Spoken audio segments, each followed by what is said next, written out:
Lisa Martinez sat quietly at table 12 in Stellaris Prime restaurant. She checked her watch for the third time in 10 minutes. Marcus would be here soon, she told herself. He was always busy with his work, but he never missed their anniversary, dinner. The restaurant floated high above the planet Earth on the New Geneva space station. Through the huge windows, Lisa could see the blue marble of her homeworld spinning slowly in the darkness. Stars twinkled like diamonds scattered across black silk. It was beautiful, but Lisa felt nervous. She looked down at her simple gray dress and plain black shoes. The other people in the restaurant wore expensive clothes that probably cost more than Lisa made in a month at the library. Diamond earrings caught the light from crystal chandeliers. Gold watches gleamed on wrists. The men wore suits that fit perfectly, and the women had their hair done in fancy styles. Lisa touched her own brown hair. She had brushed it carefully and tied it back with a simple band. She wore no jewelry except her wedding ring, a plain gold band that Marcus had bought her 5 years ago. It was not fancy, but she loved it because he had chosen it himself. A woman at the next table whispered something to her friend. They both looked at Lisa and giggled. Lisa's cheeks grew warm. She picked up her water glass and took a small sip. The waiter had brought her bread 20 minutes ago, but she had not touched it. She was waiting for Marcus. They always shared the warm bread together.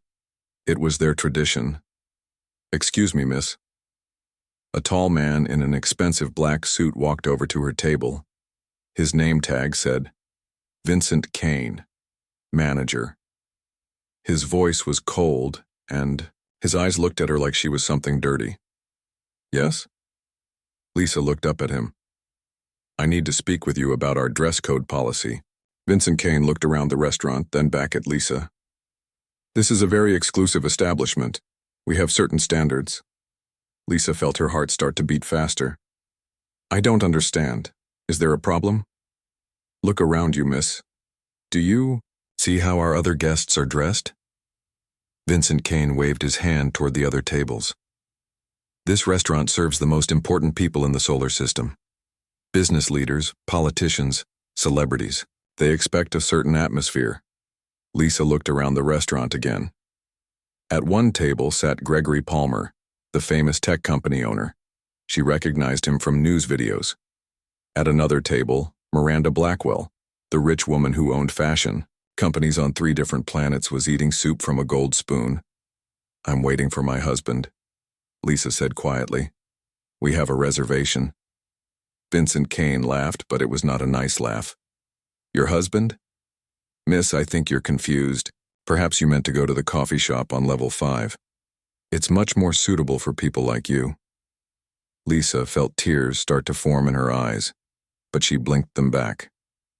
"People like me?" "Look, I'm trying to be nice here," Vincent Kane said. His voice got louder. Other people started to look at their table. "But you clearly don't belong in a place like this. Your clothes, your shoes, your hair. You look like you work in some office or shop somewhere. This restaurant is for the elite." Gregory Palmer looked over from his table. He was a big man with gray hair and cold blue eyes. "Is there a problem here, Vincent?" he called out. "Nothing I can't handle, Mr. Palmer," Vincent Kane called back. Then he looked down at Lisa again. "I'm going to have to ask you to leave." Lisa's face felt hot. Everyone in the restaurant was staring at her now. She could hear them whispering. A young couple at a corner table pointed at her and shook their heads. "But I have a reservation," Lisa said. Her voice was so quiet she could barely hear it herself. "I don't care what you think you have," Vincent Kane said. "Security will escort you out if necessary." Miranda Blackwell stood up from her table and walked over. She wore a red dress that probably cost more than Lisa's car. Her blonde hair was perfect, and her makeup looked like it was done by a professional. "Oh, my," Miranda said in a fake sweet voice. "How did she even get in here? Don't you people check IDs at the door?" "She won't be staying long," Vincent Kane said. Lisa stood up slowly.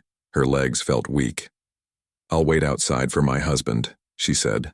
"That would be best," Vincent Kane said. "And next time maybe try the McDonald's on level 2. Much more your speed." Several people laughed. Lisa felt like she might throw up. She picked up her small purse and walked toward the door. Her face was burning with shame. She could feel everyone watching her. Probably some gold digger trying to trick some rich man, she heard Miranda Blackwell say behind her. Or maybe she's lost, Gregory Palmer said. Happens when people don't know their place. More laughter followed Lisa as she walked out the door. Lisa stood outside the restaurant in the station's observation area. The huge window showed the earth below and the stars beyond. She took deep breaths and tried not to cry. A few people walked by, but no one looked at her. She thought about calling Marcus and telling him to meet her somewhere else. But she knew he would ask why, and she did not want to tell him what happened. He worked so hard, and she did not want to ruin their anniversary dinner with her problems. Lisa had always been quiet. Even as a child, she preferred books to people. At the library where she worked, she helped people find information and answered their questions. She liked her job because she could help others learn new things. She never wanted to be rich or famous. She just wanted to be useful. But standing outside the expensive restaurant, watching Earth turn slowly in space, Lisa felt very small and very alone. She wondered if Marcus would be embarrassed when he saw where she was waiting. Would he think she had done something wrong? She checked her watch again. Marcus would be here in 15 minutes. Lisa smoothed down her gray dress and fixed her hair. She would wait for him with dignity, even if her heart was broken. In the distance, she could see the lights of spaceships coming and going from the station's docking bays. Soon, one of those lights would be Marcus, coming to take her to dinner. She hoped he would not ask too many questions about why she was standing outside, instead of sitting at their table. Lisa looked at her reflection in the big window. She saw a simple woman in a simple dress, but she also saw someone who had been married to a good man for 5 years, someone who helped people every day at her job, someone who deserved to be treated with respect. But as she stood there alone, in the cold hallway, Lisa wondered if the people inside the restaurant were right. Maybe she really did not belong in their world. 20 minutes passed while Lisa stood by the big window. She watched the earth turn below and tried to stay calm. Her hands shook a little, but she kept them clasped together in front of her gray dress. Then she heard something that made her look up. A low humming sound came from the direction of the premium docking bay. It was different from the usual noise of regular spaceships. This sound was quieter, smoother, like silk moving through the air. Other people in the hallway stopped, walking, and looked toward the sound too. Even the security guards turned their heads. The humming got closer. Through the clear walls of the docking bay, Lisa saw something that made her breath catch in her throat. A sleek black vehicle glided through space toward the station. It moved, without any visible engines or flames. It was completely silent except for that soft humming sound. The vehicle was beautiful. It looked like a work of art more than a car. Its surface was so black it seemed to swallow light. There were no sharp edges anywhere. Everything flowed together in perfect curves. Lisa had never seen anything like it. "Is that a Porsche Gravitas?" someone whispered behind her. "Can't be," another voice said. "There are only 12 of those in the whole galaxy. They cost more than most planets." "Look at the registration number," a third person said. "That's a Chen Dynamics prefix." Lisa heard the name Chen Dynamics and felt her heart skip. She knew that name very well, but she tried not to think about it. She focused on watching the beautiful black vehicle dock with the station. The premium docking bay was different from the regular bays. It had red carpets and gold railings. Fresh flowers sat in crystal vases on small tables. Soft music played from hidden speakers. Only the richest and most important people used this bay. Station workers ran toward the black vehicle as soon as it stopped. They wore their best uniforms and moved quickly. Lisa could see them checking their appearance in the shiny walls and making sure their name tags were straight. The door of the vehicle opened with a soft hiss. No one got out for a moment. Then a man stepped onto the red carpet. Even from far away, Lisa could tell this was someone important. He moved with quiet confidence. His dark hair was perfectly styled, and his black suit fit him like it was made just for his body, which it probably was. The man was not tall, but something about Him made people step back and give him space. He did not rush or look around like he was lost. He knew exactly where he was going. Station workers bowed their heads as he walked past them. One man tried to speak to him, but the important man just nodded politely and kept walking. His footsteps made no sound on the carpet. Lisa watched from her spot by the window. Something about the man seemed familiar, but she could not see his face clearly from so far away. Behind her, she heard the door to Stellaris Prime Restaurant open.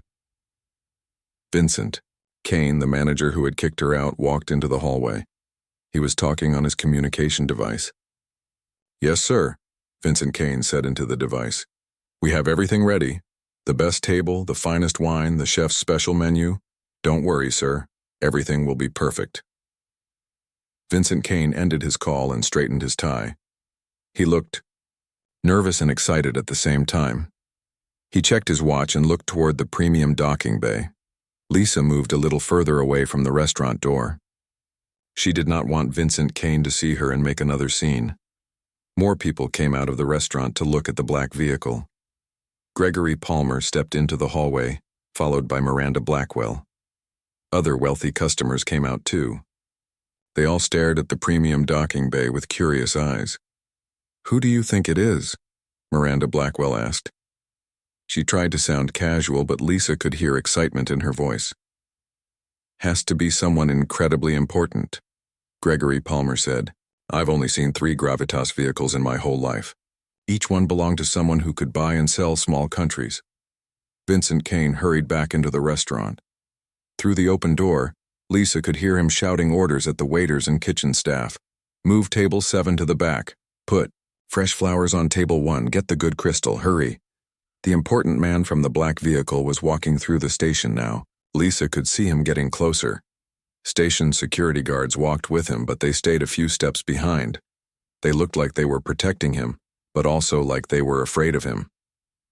Other people in the hallway moved out of his way, without being asked. Some of them stared with open mouths. Others looked down at the floor as he passed. Lisa pressed herself against the big window and tried to become invisible. She did not want to be in anyone's way. She had already caused enough trouble for one day. The man's footsteps got closer. Lisa could hear them now, even though they were very quiet. Each step sounded expensive, like his shoes cost more than most people made in a year. Lisa looked at her own simple black shoes and felt embarrassed again. The man stopped walking.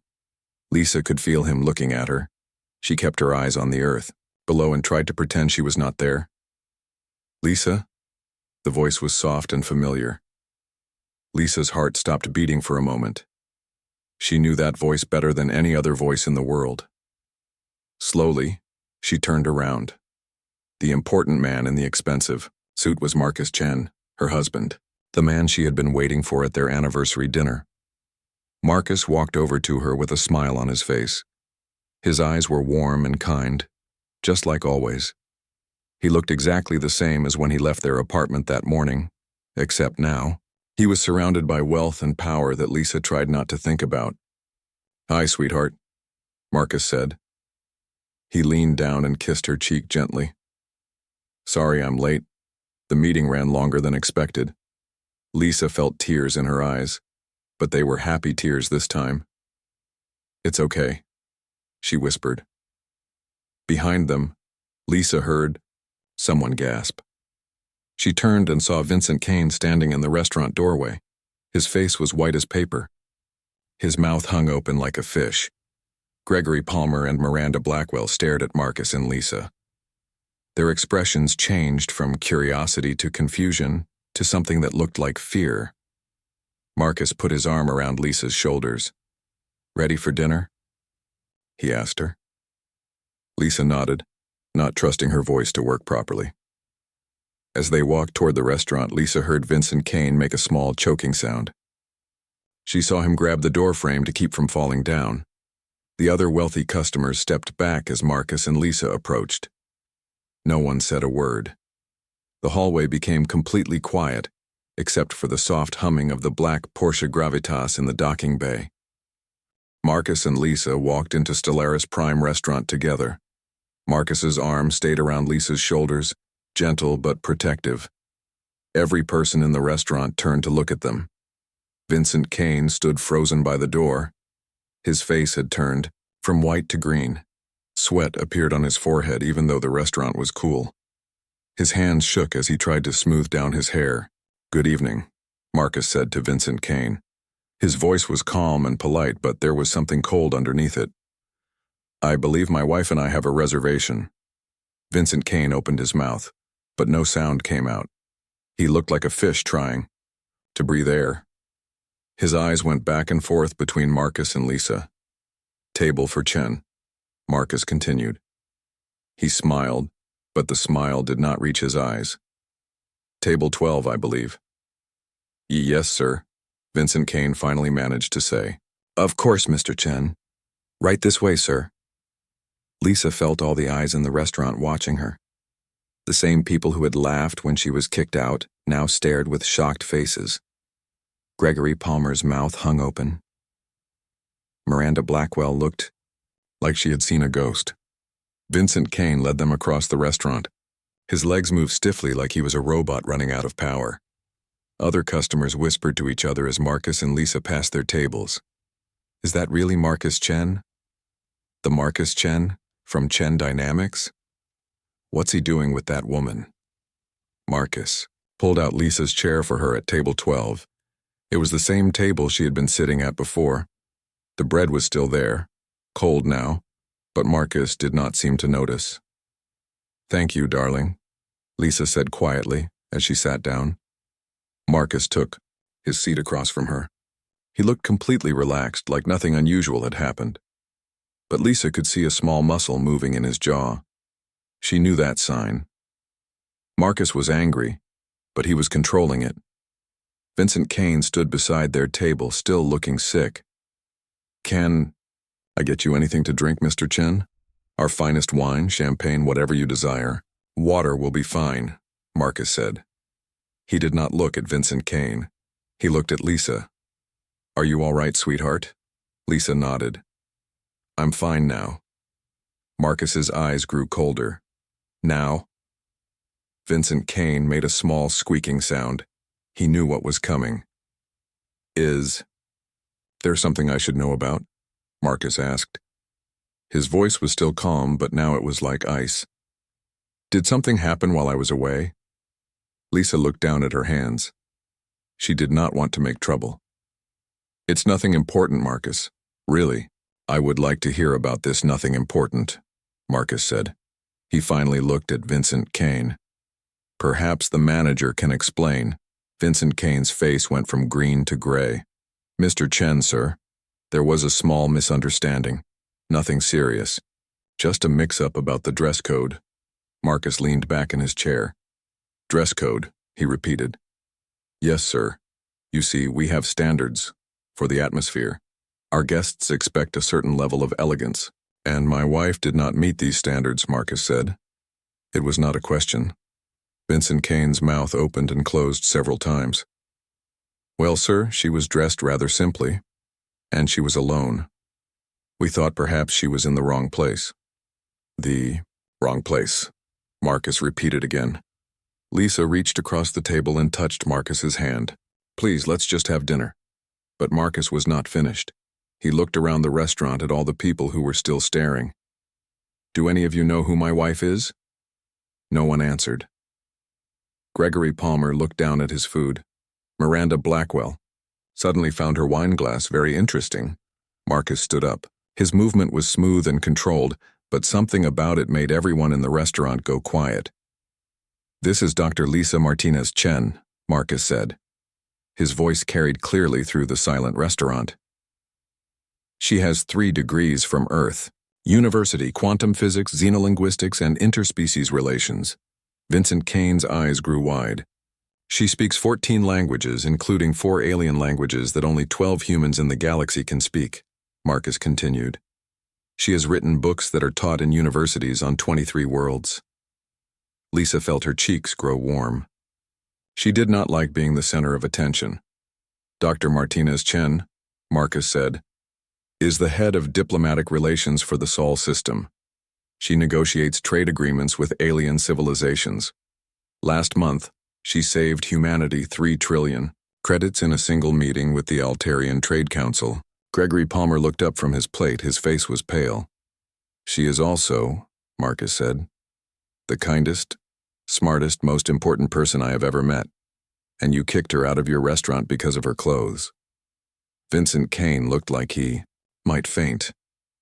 Mr. Chen, I had no idea. I'm so sorry. If I had known who she was, you would have treated her differently, Marcus finished. But you should treat everyone with respect, whether they are a janitor or a queen.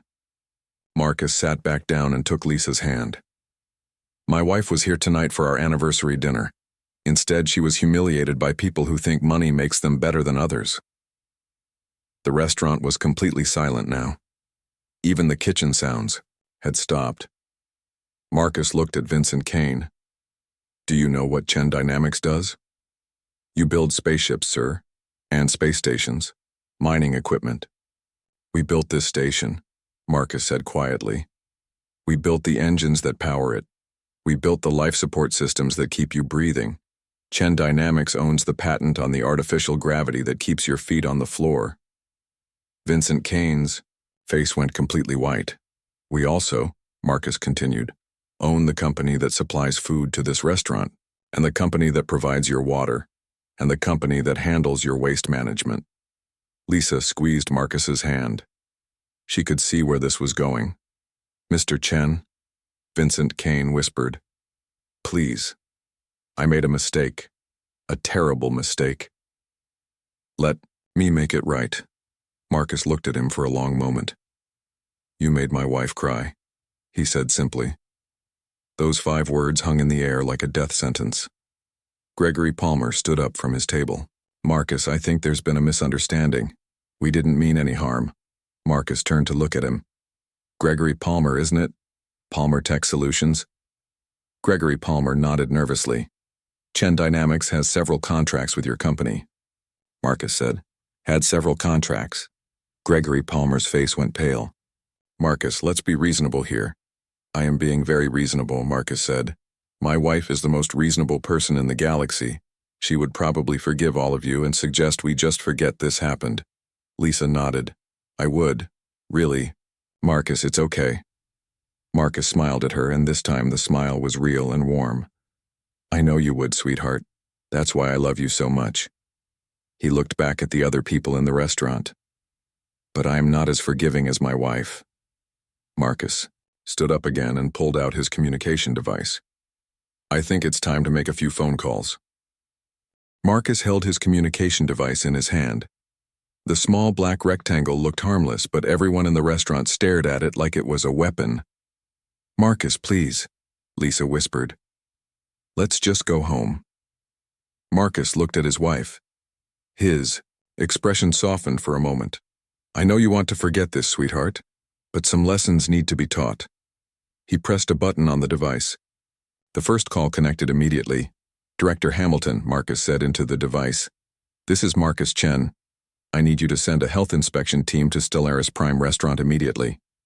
Vincent Kane's face went from white to green again. Health inspections were serious business on space stations. One bad report could shut down a restaurant forever. Yes, tonight, Marcus continued. Full inspection. Kitchen, storage, food handling, everything. Marcus ended the call and pressed another button. Mr. Chen, Vincent Kane said, his voice shaking. Please, I can fix this. I can make it right. Marcus ignored him. The second call connected. Ms. Rodriguez, this is Marcus Chen. I need you to review the Palmer Tech contracts immediately. All of them. Gregory Palmer stood up so fast his chair fell over. Marcus, wait. Let's talk about this. Cancel the development contract for the Mars mining platforms, Marcus said into the device. Cancel the Jupiter Station supply agreement. Cancel everything. Gregory Palmer's face went completely white. Those contracts were worth billions of credits. Without them, Palmer Tech would be in serious trouble. Marcus, please, Gregory Palmer said. This is insane. Over a simple mistake? Marcus looked at him with cold eyes. You laughed when my wife was humiliated. You called it entertainment. Marcus made a third call. Stock Market Control, this is Marcus Chen. I'm calling to report some insider information about Palmer Tech. You should investigate their recent contracts immediately. Gregory Palmer fell back into his chair. He looked like he might have a heart attack. Miranda Blackwell tried to sneak toward the exit, but Marcus saw her. "Ms. Blackwell," Marcus called out. "Don't leave yet." Miranda Blackwell froze by the door. She turned around with a fake smile on her face. "Marcus, darling, I think you're overreacting. We were just having a little fun." "Fun," Marcus repeated. He pressed another button on his device. "Fashion Week Committee," a voice answered. "This is Marcus Chen. I want Miranda Blackwell removed from all Fashion Week events. Permanently." Miranda Blackwell's mouth fell open. "You can't do that. Chen Dynamics sponsors Fashion Week on 12 Worlds," Marcus said calmly. "I think they'll listen to me." "But fashion is my life," Miranda Blackwell cried. "You should have thought about that before you made fun of my wife," Marcus said. Marcus made more calls. Each one brought new consequences for the people who had treated Lisa badly. The restaurant's food supplier received orders to stop all deliveries to Stellaris Prime. The company that cleaned the restaurant's uniforms was told to find new customers. The bank that held the restaurant's loans received calls asking about immediate payment. With each call, Vincent Kane looked sicker. Sweat ran down his face. His hands shook so badly he could barely hold on to his tablet. "Mr. Chen," Vincent Kane begged, "I have a family. I have children. Please don't destroy my life over this." Marcus looked at him. "Did you think about your family when you humiliated my wife?" "I made a mistake," Vincent Kane said. Tears ran down his cheeks. "I'm sorry. I'm so sorry." "Sorry doesn't fix the hurt you caused," Marcus said. Lisa watched all this happen with growing worry. She had never seen Marcus use his power like this before. She knew he was rich and important, but she had never seen him destroy people's lives. "Marcus," she said quietly. "Maybe that's enough." But Marcus was not finished. He made one more call. "Ambassador Thexhai," Marcus said. "This is Marcus Chen. I need to speak with you about tonight's incident." Lisa's heart stopped. Ambassador Thexhai was from the Zephyrian Collective, the most advanced alien civilization humans had ever met. Lisa had been working with them for months on a secret project. "Yes, my wife was humiliated tonight," Marcus said into the device. "The very humans we're trying to bring into the galactic community showed their true nature." Everyone in the restaurant looked confused. They did not understand what Marcus was talking about. "I think you should reconsider your decision about humanity," Marcus continued. "Maybe we're not ready for what you're offering." Lisa grabbed Marcus's arm. "Marcus, no. You don't understand what you're saying." But Marcus kept talking to the alien. "Ambassador." "Yes, I know the test was important. Yes, I know what this means." Lisa felt sick. The Zephyrian test was supposed to be secret. No one was supposed to know about it except her and a few government officials. Marcus ended the call and looked around the restaurant. "Do any of you know what just happened?" No one answered. "The Zephyrian Collective has been watching humanity for 5 years," Marcus said. "They wanted to see if we were ready to join the galactic community. They sent observers to see how we treat each other." Vincent Kane looked confused. "What does that have to do with us?" "My wife was not just here for dinner," Marcus said. "She was here as part of a test. The Zephyrians wanted to see how humans treat people who look ordinary." The truth hit the restaurant like a bomb. "You failed the test," Marcus said simply. "All of you. You showed the aliens that humans judge people by their clothes and their money." Gregory Palmer stood up again. "You're saying aliens were watching us?" "They're always watching," Marcus said. "And tonight they saw humans being cruel to someone they thought was unimportant." Lisa pulled on Marcus's sleeve. "Marcus, please, stop. You're making it worse." "The Zephyrians were going to offer humanity membership in their alliance," Marcus continued. "Free trade with 1,000 worlds. Technology that could solve all our problems. A chance to become part of something bigger than ourselves." Miranda Blackwell gasped. "And we ruined it?" You ruined it, Marcus said, because you couldn't treat one woman with basic respect. The restaurant was completely silent. Everyone stared at Marcus and Lisa with horror. The Zephyrians believe that how you treat the least important person shows your true character, Marcus said. Tonight they learned that humans still have a lot to learn about character. Lisa stood up from her chair. She felt dizzy and sick. Marcus, we need to leave. Now. Marcus nodded. He put his arm around Lisa and helped her walk toward the door. As they left the restaurant, Vincent Kane called after them. Is there anything we can do to fix this? Anything at all? Marcus stopped and looked back. You can learn to treat people better, but I'm afraid it's too late for humanity. The door closed behind them, leaving the restaurant full of people who had just learned that their cruelty might have cost the human race its future among the stars. Lisa and Marcus rode the elevator to their home in silence. Their apartment was on the top floor of the space station, with windows that looked out at the stars. Usually, Lisa loved the view. Tonight, she felt too tired to look. Marcus poured himself a drink and sat down on their couch. Lisa sat beside him, but she did not touch him. She was still angry about what had happened at the restaurant. You shouldn't have done that, Lisa said quietly. They deserved it, Marcus replied. They hurt you. That's not the point. Lisa turned to look at her husband. You told them about the Zephyrian test that was supposed to be secret. Marcus set down his drink. I was angry. I wanted them to know what they had done. Lisa shook her head. You don't understand, Marcus. The test isn't over. Marcus looked confused. What do you mean? Lisa stood up and walked to the window.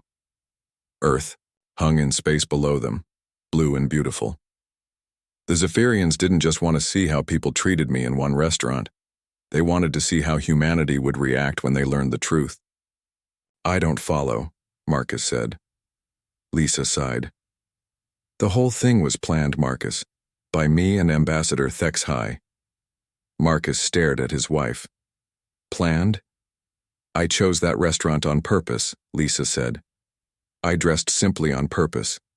I knew those people would treat me badly. Marcus stood up quickly.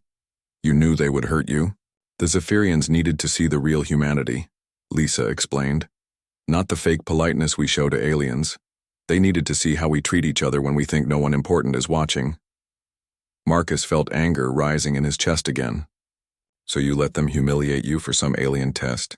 Yes, Lisa said simply. Because the test was never about how they treated me. It was about what would happen next. Lisa turned away from the window and looked at her husband. The Zephyrians have been studying human behavior for centuries. They know that some humans are cruel and selfish. They expect that. Then why test us at all? Marcus asked. Because they wanted to see if humanity could learn and grow, Lisa said. They wanted to see what we would do when faced with our own mistakes. Marcus sat back down. His head was spinning. And what did we do? You used your power to hurt people, Lisa said sadly. You destroyed their lives because they hurt your feelings. They hurt you, Marcus said loudly. Not me. But your reaction showed exactly what the Zephyrians feared, Lisa continued. That humans solve problems with money and power instead of wisdom and forgiveness. Lisa walked over to their communication center and pressed several buttons. A holographic image appeared in the air above the device. It showed a tall, thin alien with silver skin and large black eyes. This was Ambassador Thexhai. Greetings, Dr. Martinez Chen, the alien said in perfect English. I have been waiting for your call. Hello, Ambassador, Lisa said. I assume you observed tonight's events? Indeed, Thexhai replied. The results were as we expected. Marcus stepped closer to the hologram. Expected? The alien looked at Marcus with its dark eyes. Mr. Chen, your wife has not told you the complete truth about our test. Lisa looked down at her feet. I was going to explain everything tonight. That's why I wanted to have dinner together. Explain what? Marcus demanded. Ambassador Thexhai spoke calmly. The Zephyrian Collective has been observing humanity for many years. We have seen your species grow and develop. We have watched you explore the stars and meet other civilizations. The alien paused, then continued. But we have also seen your capacity for cruelty, your wars, your hatred, your tendency to judge others by their appearance or status. Marcus felt defensive. Not all humans are like that. No, Thexai agreed. Many humans are kind and wise. Your wife is proof of this. But the question we needed to answer was simple. When faced with injustice, how do humans respond? We fight back, Marcus said. We protect the people we love. Yes, the alien said. But how do you fight? With wisdom or with power? With justice or with revenge? Marcus understood now. You wanted to see if I would use my money and influence to hurt people. We wanted to see if humanity had learned to solve problems without causing more pain, Thexai explained. Lisa sat down beside Marcus again. The Zephyrians have seen thousands of civilizations rise and fall. The ones that survive are the ones that learn to respond to cruelty with wisdom, not more cruelty. And we failed, Marcus said quietly. Yes, Thexai said. But failure was always a possibility. That is why we designed a second test. Lisa took Marcus's hand. The real test starts now. The question is, what will humanity do when it learns the truth? Marcus looked confused again. What truth? Tomorrow morning, Lisa said, news of tonight's events will spread across the galaxy. Everyone will know that humans failed the Zephyrian test. They'll know that we lost our chance to join the galactic community. But that's terrible, Marcus said. It's also an opportunity, Lisa replied. The Zephyrians want to see how humanity reacts to failure. Do we blame each other? Do we give up? Or do we learn from our mistakes and become better? Ambassador Thexai nodded. If humanity can show true growth in the next year, we will reconsider our decision. Marcus felt hope rising in his chest. What kind of growth? You must prove that. Humans can change, the alien said. You must show that you value character over wealth, wisdom over power, kindness over status. Lisa squeezed Marcus's hand. I have an idea, but I need your help. Anything, Marcus said immediately. We're going to use your money and influence, Lisa said, but not to hurt people. We're going to find all the brilliant, kind, worthy people that society ignores. The janitors who write poetry, the waiters who understand science, the quiet people who make the world better without anyone noticing. Marcus began to understand. And we're going to show the world their true value. Exactly, Lisa said. We're going to prove that worth has nothing to do with how much money you have or what clothes you wear. Ambassador Thexai watched them both carefully. This will not be easy. Many humans will resist change. They prefer to judge others by simple things like appearance and wealth. But it's possible, Lisa said. Humans can learn, we can grow, we just need someone to show us the way. Marcus stood up and walked to the window. He looked down at Earth, spinning slowly in the darkness. Somewhere down there were millions of people like Lisa. Good people, smart people. People who were ignored because they didn't look important. When do we start? Marcus asked. Lisa smiled for the first time since leaving the restaurant. Tomorrow, Ambassador Thexai's image flickered. I will be watching with great interest. The future of humanity depends on what you do next. The hologram disappeared, leaving Marcus and Lisa alone with the stars. 6 months after the night at Stellaris Prime, Lisa stood in front of a crowd of 5,000 people. The auditorium was on Mars, in the biggest conference center in the solar system. People had come from all over human space to hear her speak. The crowd was different from any gathering Lisa had ever seen. There were no expensive suits or fancy dresses. Instead, she saw janitors sitting next to scientists. Restaurant servers sat beside university professors. Street cleaners talked with space station engineers. These were the people that Lisa and Marcus had found over the past 6 months, the hidden, brilliant minds that society had ignored. Lisa looked out at the audience and saw Maria Santos, who cleaned offices on Luna Station. Maria had written a book of poetry that made people cry with its beauty. Beside her sat Tom Williams, who delivered food to restaurants.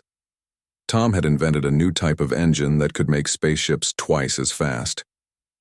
Chew. The third row, Lisa saw David Kim, who fixed broken robots in a factory. David had discovered a mathematical formula that could help predict asteroid movements. Next to him was Ruth Johnson, who worked in a library like Lisa used to do.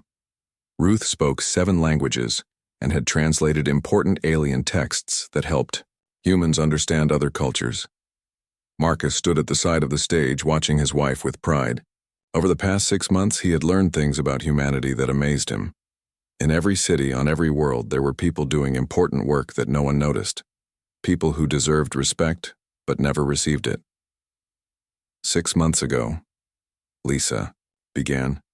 I was kicked out of a restaurant because I looked ordinary. The people there thought my simple clothes meant I was not important. The crowd listened quietly. Many of them had experienced similar treatment. But the truth is, Lisa continued, every person in this room is extraordinary. You just don't look the way society expects extraordinary people to look. Lisa pointed to Maria Santos. Maria writes poetry that captures the human heart better than any famous writer, but because she cleans offices, people don't take her seriously. She pointed to Tom Williams. Tom has ideas that could revolutionize space travel, but because he delivers food, no one listens to his theories. The crowd began to murmur with excitement.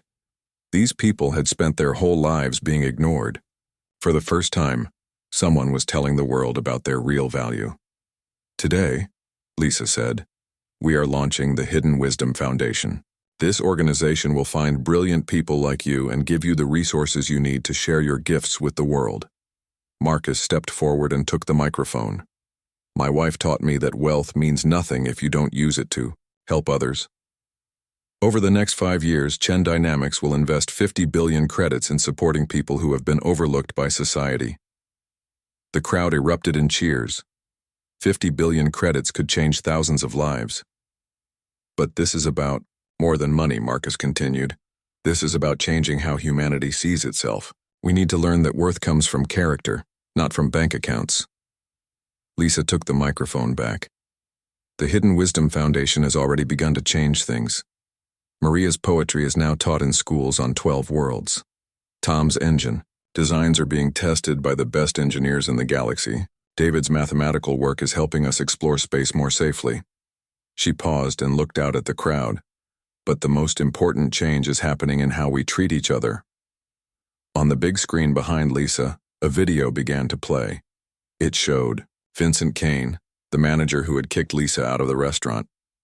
But he looked different now. Instead of his expensive suit, he wore simple work clothes. I made a terrible mistake, Vincent Kane said in the video.